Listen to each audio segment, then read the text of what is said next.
मेरे विद्यालय में आए हुए मंचासीन समस्त विद्वज्जन एवं इस प्रसार में कक्ष में उपस्थित हमारे विद्यालय के शिक्षक एवं शिक्षिकाएं एवं अन्य आगंतुक सज्जन वृंद को का मैं अभिनंदन करती हूँ, तहे दिल से उनका स्वागत करती हूँ और उनके प्रति आभार व्यक्त करती हूँ।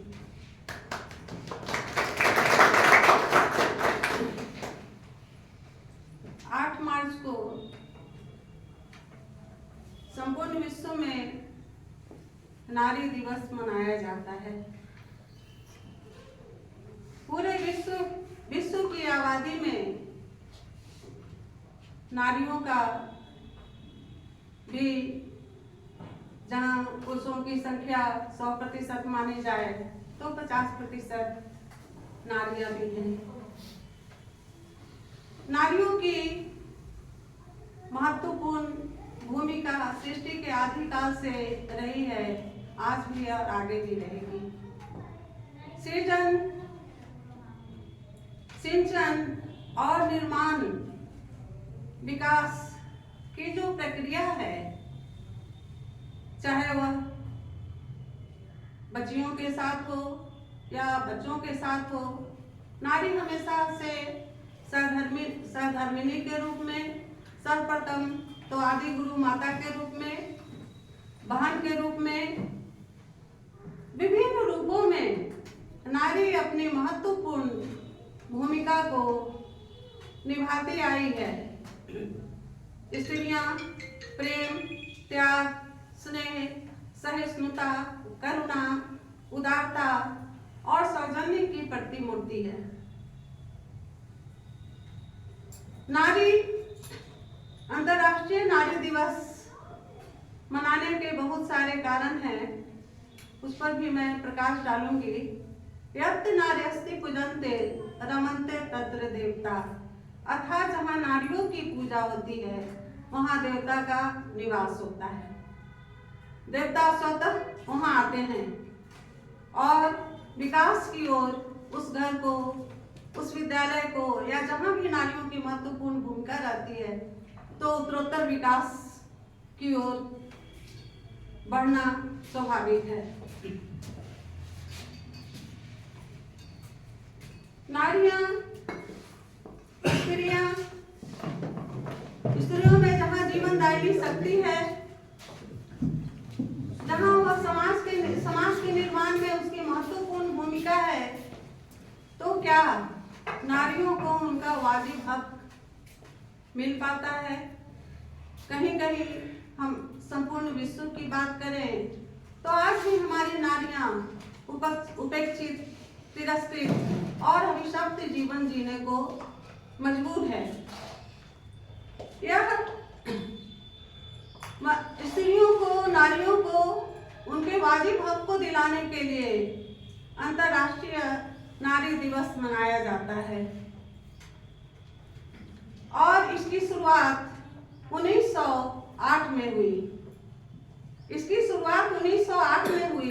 वास्तव में नारी दिवस एक मजदूर आंदोलन की शुरुआत है, उसकी एक उपज है जिसे आज हम मनाते हैं। 1908 में अमेरिका के न्यूयॉर्क नामक शहर में, वहाँ की सड़कों पर अपने हक को मनवाने के लिए लगभग 15,000 महिलाएं उतर कर के आई। उनका आंदोलन था अपने हक के लिए, अपने वाजिब हक के लिए, और उसमें 3 महत्वपूर्ण मुख्य बातें थी। पहली बात यह कि काम करने की घंटे में कमी प्रदान की जाए। अभी भी यह समस्या उत्पन्न हो रही थी। 9 बजे से सरकारी स्कूलों में 9 बजे से 5 बजे तक जो कार्यावधि थी उसमें कमी करने की बात उठ रही थी। तो उस समय भी इस तरह के ज्वलंत समस्या थी कि कार्यावधि में कमी की जाए, काम करने के घंटे कम किया जाए। दूसरी बात यह कि उनकी महिलाओं की योग्यता, उनकी क्षमता और उनके काम के अनुसार उन्हें वेतन दिया जाए। तीसरी बात यह कि मतदान करने की उन्हें अनुमति प्रदान की जाए। यह 3 महत्वपूर्ण बिंदु थे, मुद्दे थे जिस पर नारियों ने अपने हक के लिए प्रदर्शन किया और आंदोलन छेड़ा। फिर आगे चल करके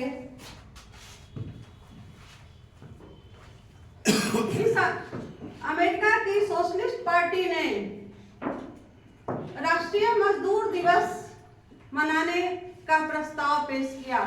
अमेरिका की सोशलिस्ट पार्टी ने राष्ट्रीय मजदूर दिवस मनाने का प्रस्ताव पेश किया। एक महिला जिनका नाम था करारा जेटविन, उन्होंने भी अंतर्राष्ट्रीय महिला दिवस मनाने की बात की और उसे प्राथमिकता मिलनी चाहिए, ऐसा उन्होंने कहा। 1910 में डेनमार्क की राजधानी में साल 1910 में डेनमार्क की राजधानी कोपेनहेगन, जिसका नाम है कोपेनहेगन, में विश्व स्तर पर महिलाओं का एक कॉन्फ्रेंस था, एक सम्मेलन था। कोपेनहेगन में महिलाओं का एक अंतर्राष्ट्रीय सम्मेलन था और उस सम्मेलन में महिलाओं ने यह प्रस्ताव पेश किया कि महिलाओं के हक के लिए अंतर्राष्ट्रीय महिला दिवस मनाने की स्वीकृति प्रदान की जानी चाहिए। और वहां जितनी भी महिलाएं थी, विश्व की जितनी भी महिलाएं थी और जो भी सभा में इस कॉन्फ्रेंस में उपस्थित महिलाएं थी, उन्होंने एक मत से इसे स्वीकार किया। और 1911 में ऑस्ट्रेलिया, जर्मनी, डेनमार्क और स्विट्जरलैंड में पहली बार अंतर्राष्ट्रीय महिला दिवस की शुरुआत की गई।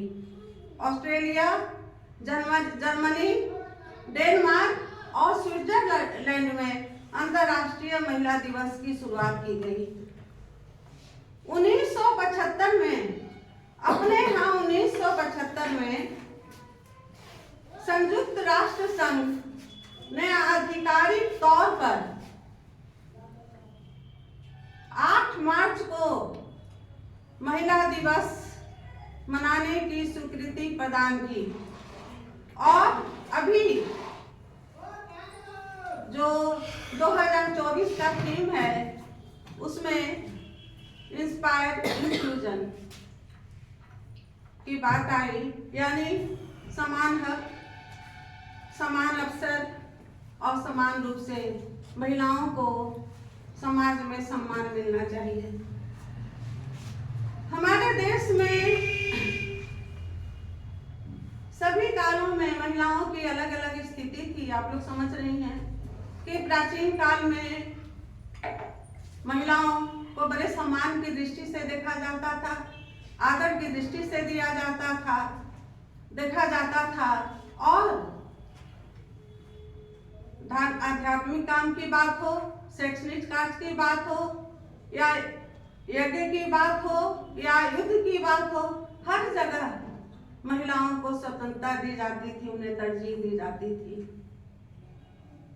स्त्रियां हमारे समाज में पूजनीय हैं, रही हैं और आज भी आदरणीय हैं। तभी तो राम के पहले हम सीता का नाम लेते हैं, शंकर के पहले गौरी का नाम लेते हैं, दुर्गा, काली, सरस्वती, सीता आदि महिलाएं हैं जिनकी हम पूजा करते हैं, और जो पुरुष राम हैं उनके पहले सीता का पहले हम नाम लेते हैं, तब राम का नाम लेते हैं। लक्ष्मी का नारायण के पहले हम नाम लेते हैं। तो हमारे समाज में यह परंपरा बनी हुई है। मध्यकाल में स्त्रियों की स्थिति में परिवर्तन आया, स्त्रियां शोषण की शिकार हुई और जो महिलाएं विधवा हो जाती थी उन्हें पति के साथ ही सती कर दिया जाता था, चिता पर जला दिया जाता था। राजा राम मोहन राय ने सती प्रथा को समाप्त करवाया और दयानंद सरस्वती ने शिक्षा का एक अलख जगाया। इस प्रकार से विभिन्न कालों में, विभिन्न समयों में हमारे यहाँ अब आधुनिक काल में हम देखते हैं कि लड़कियों को समान अवसर दिया जा रहा है आगे बढ़ने का। ज्ञान, विज्ञान, शिक्षा, कला, कौशल, नृत्य, संगीत, यहाँ तक कि अंतरिक्ष तक भी हमारे देश की महिलाएं, संपूर्ण विश्व की महिलाएं सबों में अपना समान भागीदारी कर रही हैं। जयशंकर प्रसाद ने कामायनी में लिखा है, नारी तुम केवल श्रद्धा हो, विश्वास रजत नग पगतल में, पीयूष स्रोत सी बहा करो जीवन के सुंदर समतल में। अर्थात वास्तव में स्त्रियां अमृत की धारा की तरह है, पवित्र धार की तरह है। इसे समझने की जरूरत है, पहचानने की जरूरत है और उसे ग्रहण करने की आवश्यकता है। मैथिली शरण गुप्त ने एक तो कहा है, अबला जीवन है तुम्हारी यही कहानी, आंचल में दूध और आंखों में पानी। आज की महिलाएं अबला नहीं है, उसे अबला ना समझे हम लोग तो वह ज्यादा बेहतर है। आज की हमारी महिलाएं सबला हैं और उन्हें हर क्षेत्र में बढ़ने का सुअवसर मिलना चाहिए। यद्यपि आज भी तरह तरह की अमानुषिक घटनाएं घट रही हैं जिससे निजात पाना आवश्यक है और इसमें हमारे पुरुषों की सहभागिता भी होनी चाहिए।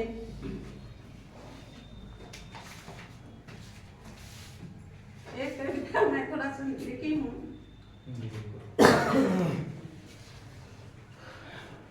विद्यालय चलाने का जो अनुभव है, जो लोग विद्यालय का संचालन करते हैं तो बहुत सारी कठिनाइयां हमारे मार्ग में आती हैं, बहुत तरह की परेशानियां आती हैं। ऐसा लगता है कभी काल कि हर दिन, जैसे हर दिन दिवाली हो, हर दिन ब्याह का घर हो, एक ऐसा माहौल रहता है कि हम लोग हमेशा उसमें लगे रहते हैं और जितने भी रिश्तेदारियां हैं सब धीरे धीरे जाना मुश्किल, कहीं ठहरना मुश्किल, जाओ और जल्दी जल्दी भागो। इसमें बहुत सारे हमारे जीवन में उतार चढ़ाव आते हैं। ऐसे भी हमारे जीवन में विभिन्न प्रकार के उतार चढ़ाव आते रहते हैं, परेशानियां आते रहते हैं, लेकिन ना जाने कितने बसंत, ना जाने कितने बसंत, कितने पतझड़ आए, न जाने कितने बसंत, कितने बसंत, कितने पतझड़ आए जीवन के कानन में। न जाने कितने बसंत, कितने पतझड़ आए जीवन के कानन में। मैं स्तब्ध मूक खड़ी देखती रही, मैं स्तब्ध मूक खड़ी देखती रही, परिवर्तित होते इन चंद नजारों को, परिवर्तित होते इन चंद नजारों को। अभी स्कूल में आने के बाद मैं लिखी हूँ उसी को आगे बढ़ाते हुए, पर मैंने भी हार न मानी, अनुरंजना जी, पर मैंने भी हार न मानी, पर मैंने भी हार न मानी, क्या खूब मैंने भी है ठानी, क्या खूब मैंने भी है ठानी, वक्त की न चलने की, वक्त की न चलने दी मनमानी, वक्त की न चलने दी मनमानी, हर पल छेड़ी जंग नहीं बन जाए, हर पल छेड़ी जंग नहीं बन जाए। जब मैं स्कूल में आने के बाद की 4 पंक्तियों को जोड़ी हूँ आज बड़े सौभाग्य की बात है कि अनुरंजना जी के विषय में सर बहुत तारीफ करते थे और इससे भी मैंने सुन रखा था कि बहुत आप कुशलता के साथ अपने विद्यालय का बहुत कर्मठता, लगन और कुशलता के साथ अपने विद्यालय का संचालन कर रही हैं। यह गौरव की बात है और अभिमान की बात है। नीतू जी जो कम उम्र की हैं और सौभाग्य से या संजोग से 2 वर्षों तक कमलागंज में पढ़ी, तो जब इन्होंने मुझे पैर छूकर प्रणाम किया और बताया तो मैं गौरवान्वित हुई। इनके भी कुशल संचालन के लिए बहुत बहुत धन्यवाद। इनकी भी मैं काफ़ी प्रशंसा सुनती हूँ। बहुत अच्छा से अपना विद्यालय चला रही हैं। और आज जो बिटिया आई है हमारे बीच, डॉक्टर बिटिया सुसज्जिता शिवाली, वाह क्या नाम आपके पिताजी ने रखा है। नाम के अनुरूप बड़े गौरव की बात है। और बच्चे जब अच्छा करते हैं तो हमारे जीवन का जो सपना होता है, जो लक्ष्य होता है, उसे पुष्पित, पल्लवित और फलित होते जब हम देखते हैं उस पौधे को जिसको हमने अपने खून से सींचा है, तो वास्तव में गर्व की बात है। और राष्ट्रपति के द्वारा इनको जो सर्टिफिकेट मिला है उस पर हम सबों को गर्व है। तो हम सब रामभद्र जी अपने साथ अपनी पत्नी को लेकर के आए हैं। अब मैं क्या स्कूल के प्रिंसिपल और अपनी पत्नी स्कूल के ज्ञान भारती स्कूल के प्रिंसिपल को लेकर के आए हैं। सपत्नीक आए हैं, इसलिए इन दोनों को बहुत बहुत धन्यवाद। आप लोग आए और मुझे धैर्य से सुना, इसके लिए भी आप लोगों का धन्यवाद।